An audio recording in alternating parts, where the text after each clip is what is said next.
Transforme o mundo com a alegria de Jesus. Estamos em momento de campanha. Estamos também em momento de tribulação, preocupação, ansiedade, onde o nosso coração fica apertado pelas situações que estão acontecendo, tanto no Brasil, como na Colômbia, como em outros países.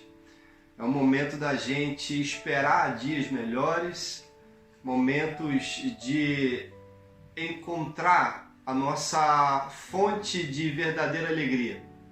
A nossa palavra, a nossa Bíblia vai dizer que temos uma fonte de verdadeira alegria. Ela é a que produz paz verdadeira no nosso coração. Ela é aquela que nos salva, que nos perdoou e que nos deu uma vida eterna. A fonte da nossa alegria é o Senhor Jesus Cristo. Nele a gente pode se alegrar, ainda que os dias sejam de tribulação, de preocupação, onde a tristeza e o medo podem invadir o nosso coração. Em Jesus a gente pode se alegrar, porque Ele é a fonte da nossa alegria. Por isso que a nossa Junta de Missões Mundiais nesse ano está desafiando com esse tema: transforme o mundo com a alegria de Jesus, convidando a você, as igrejas batistas, a transformar o mundo. Ainda que o mundo esteja coberto pela tristeza, preocupação e pelo medo, a gente sabe que em Jesus a gente pode se alegrar. Encontramos na Bíblia uma história onde o apóstolo Paulo, com outros discípulos, estava também passando por um momento de tribulação. E nessa história a gente pode perceber o que acontece nesse momento com o verdadeiro cristão. Com o cristão que entende a missão e que tem esse compromisso com o Senhor Jesus Cristo. Eu quero te convidar a ler o livro de Atos, capítulo 16, versículo 25 ao versículo 34. Na minha versão, diz o seguinte: mais ou menos à meia-noite, Paulo e Silas estavam orando e cantando hinos a Deus, e outros presos escutavam. De repente, o chão tremeu tanto que abalou os alicerces da cadeia. Naquele instante, todas as portas se abriram e as correntes que prendiam os presos se arrebentaram. Aí, o carcereiro acordou e, quando viu que os portões da cadeia estavam abertos, pensou que os prisioneiros tinham fugido. Então puxou a espada e ia se matar. Mas Paulo gritou bem alto: não faça isso. Todos nós estamos aqui. Aí o carcereiro pediu que lhe trouxessem uma luz. Entrou depressa na cela e se ajoelhou. Tremendo aos pés de Paulo e Silas, depois levou os dois para fora e perguntou: Senhores, o que devo fazer para ser salvo? Eles responderam: creia no Senhor Jesus e será salvo você e as pessoas da sua casa. Então, eles anunciaram a palavra do Senhor ao carcereiro e a todas as pessoas da casa dele. Naquela mesma hora da noite, disse a Bíblia, o carcereiro começou a cuidar deles, lavando os ferimentos da surra que haviam levado. Logo depois, ele e todas as pessoas da sua casa foram batizados. E no versículo seguinte, diz o seguinte: em seguida, ele levou Paulo e Silas para sua casa e lhes deu comida. O carcereiro e as pessoas da sua casa ficaram cheios de alegria, porque agora criam em Deus. Essa história é muito interessante porque o apóstolo Paulo estava na sua segunda viagem missionária. Ali ele chegou na cidade de Filipos e logo foi a um lugar à beira do rio para pregar a palavra, onde conheceu Lídia, uma vendedora de púrpura, uma mulher que estava muito interessada na mensagem. Disse a Bíblia que ela aceitou a mensagem do apóstolo Paulo e também dos seus companheiros de viagem. Logo ela levou eles para a casa dela, onde ali começou uma espécie de pequeno grupo. Nesse momento, ela, juntamente com toda a sua casa, foram batizados e começaram o desenvolvimento da obra missionária naquela cidade de Filipos. É interessante porque Paulo ficou muitos dias ali. E disse a Bíblia que todos os dias ele e os demais companheiros de missão iam ao lugar de oração à beira do rio. E ali aconteceu algo, um certo dia aconteceu algo diferente. Uma jovem escrava que tinha espírito de adivinhação, ela olhava para Paulo e seus companheiros e falava: esses homens são servos do Deus Altíssimo, eles pregam a salvação. Nesse momento, então, depois de muitos dias que essa jovem fazia esse anúncio ou gritava nas ruas acerca da identidade de Paulo e da consequência da fé que Paulo pregava, Paulo então expulsou o demônio que aprisionava essa jovem. O fato levou um certo alvoroço naquela região, porque essa jovem era uma escrava e tinha donos. Os donos ganhavam dinheiro porque ela adivinhava, então isso produzia muita riqueza para eles. Nessa situação, Paulo e Silas foram presos, foram castigados e encontramos então com eles nessa situação. Estavam agora na prisão. Após levar muita surra, após serem castigados severamente, estavam naquela prisão presos. Nessa situação estavam adorando a Deus, orando, adorando, cantando, mostrando para a gente uma excelência de adoração muito diferente, muito incomum à do nosso tempo, onde não importa a situação, não importa os inconvenientes, não importa a tribulação que esteja passando, eles estavam ali adorando a Deus. E isso despertou uma curiosidade nos demais presos, que todos estavam escutando eles ali naquela situação. Mas à meia-noite, disse a Bíblia, que algo diferente aconteceu. Veio como um terremoto muito forte, todas as portas foram derrubadas. Nesse momento, o carcereiro, que estava ali atento a tudo, pensou: todo mundo fugiu, todos os presos fugiram. A atitude que ele teve foi justamente de tentar se matar, porque isso seria o resultado se ele fosse até o superior e contar o que havia acontecido. Logo, no meio dessa atitude de tentar se matar, o apóstolo Paulo grita do fundo da cadeia: não faça mal, não faça a ti mesmo nenhum mal. Nesse momento o carcereiro entrou e, tremendo, disse a Bíblia, estava muito nervoso, se ajoelhou perguntando o que ele devia de fazer para ser salvo. Nesse momento o apóstolo Paulo lembrou a ele e a todos que estavam ali presentes que a salvação só pode ser encontrada em Jesus Cristo. E essa salvação é por meio da fé. Logo, era necessário que ele cresce em Jesus e encontrasse em Jesus essa salvação.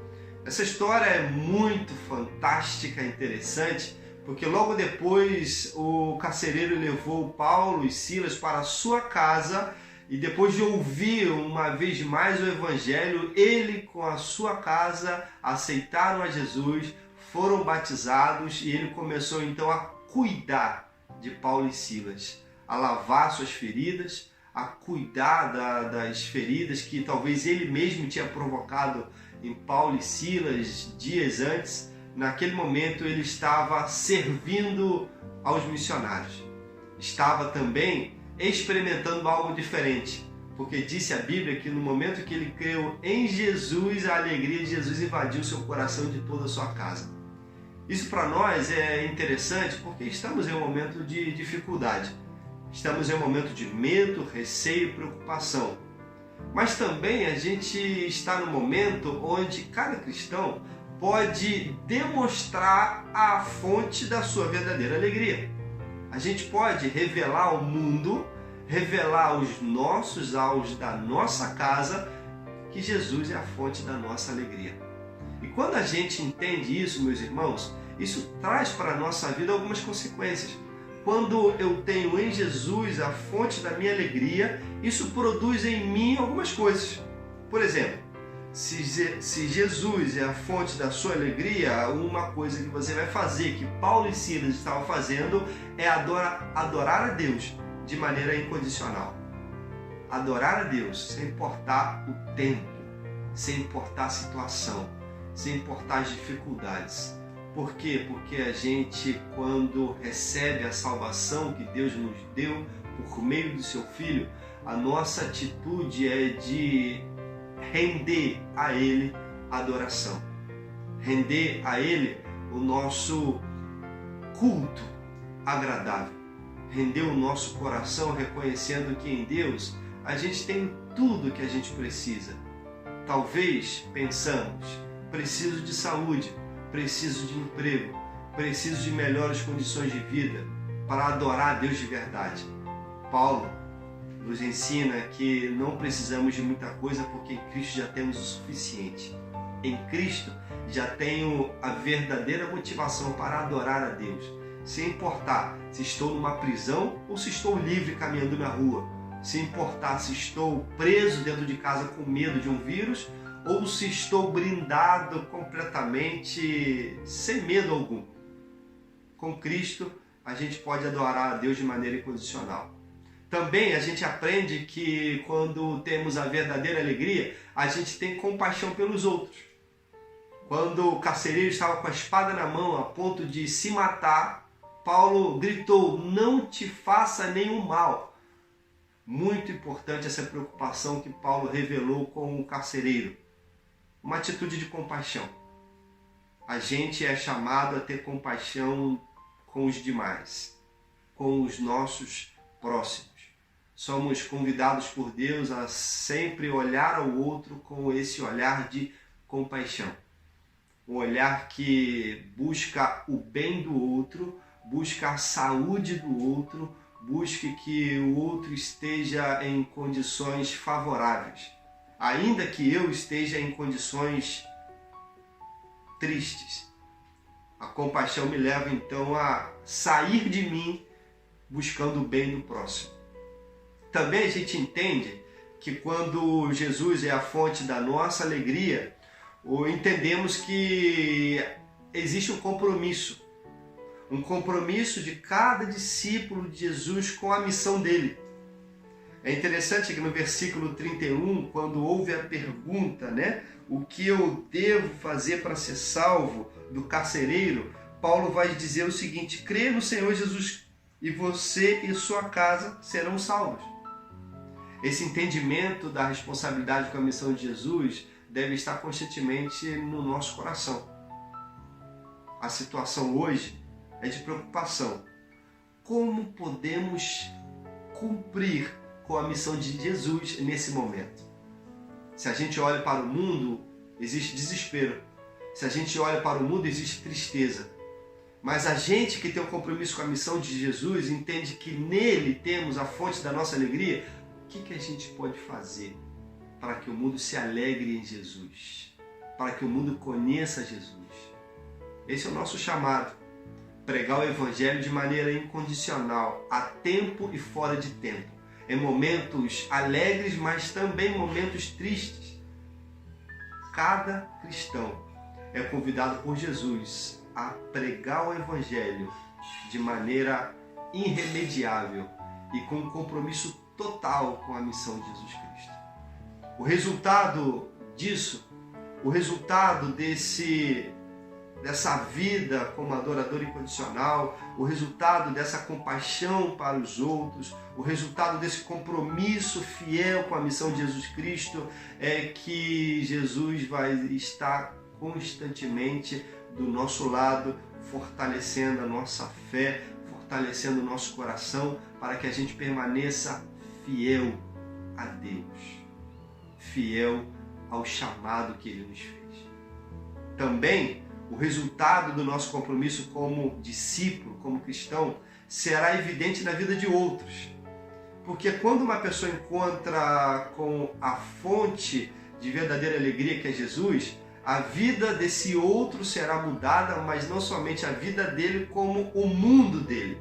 Sim, o mundo de alguém será transformado, como aconteceu com o carcereiro e toda a sua casa. Jesus perdoou, Jesus salvou, Jesus transformou, logo a alegria de Jesus entrou no coração dele, que ele, naquele momento, talvez o momento mais difícil que ele passou na sua vida, ele encontrou a verdadeira alegria. E quando o carcereiro encontrou com essa verdadeira alegria, ele teve uma atitude que me chamou muito a atenção.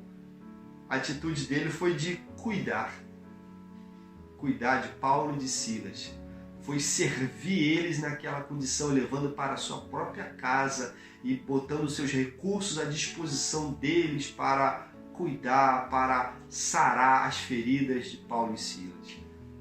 O resultado da pregação do Evangelho nas vidas é vidas cheias de alegria, vidas contagiadas pela alegria de Jesus Cristo. Nessa campanha de missões mundiais, estamos sendo desafiados por Deus a enfrentar esse momento com atitudes corretas. Nesse momento, necessitamos reforçar princípios que dirigem a vida dos cristãos. Princípios de verdadeira adoração, de compaixão e de compromisso com a missão. Portanto, eu quero deixar para você essa mensagem. Adore a Deus de maneira incondicional. Tenha compaixão pelos outros. Entenda o seu compromisso com a missão. Missões não pode parar. E não é essa situação que vai deter a obra de Deus pelo mundo. Não é um vírus que pode deter a pregação do Evangelho nesse mundo. E a gente, como cristão, entende que isso não pode acontecer. Então eu quero desafiar você a seguir orando por missões mundiais, por cada missionário, por cada país, por cada trabalho que é realizado pela Junta de Missões Mundiais através dos seus missionários. Também eu quero desafiar você a entregar essa oferta missionária com muita generosidade, com muito amor, com sacrifício também.